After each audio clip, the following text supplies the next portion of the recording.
திருவாடானை அருகே கொடுக்கல் வாங்கல் தகராறு, 3 பேருக்கு வாள் மற்றும் அருவாள் வெட்டு. சிவகங்கை மாவட்டம் தேவக்கோட்டை தாலுகா கொங்குமுட்டியைச் சேர்ந்த பாலகிருஷ்ணன் என்பவர் சிவகங்கை வந்தவாசி ரோடு பகுதியைச் சேர்ந்த கோபி என்பவருக்கு ரூபாய் 9.50 லட்சத்திற்கு லாரி விற்பனை செய்துள்ளார்.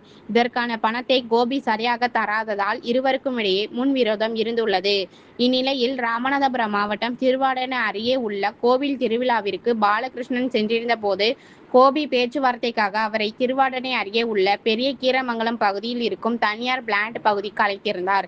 அங்கு பாலகிருஷ்ணன் தன் உறவினர்களான பாலுசாமி, குமாரவேல் ஆகியோர்களுடன் சென்றபோது ஏற்பட்ட வாக்குவாதத்தில் கோபியும் அவருடன் காரில் வந்த கூட்டாளிகள் 5 பேரும் சேர்ந்து பாலகிருஷ்ணன், பாலுசாமி, குமாரவேல் உட்பட 3 பேரை வாள் மற்றும் அருவாளால் சரமாரியாக வெட்டிவிட்டு தப்பியோடினர்.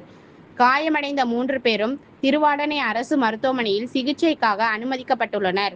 இச்சம்பவம் குறித்து வழக்கு பதிவு செய்து திருவாடானை போலீசார் தப்பியோடிய கோபி மற்றும் அவரது கூட்டாளிகளை வலைவீசி தேடி வருகின்றனர்.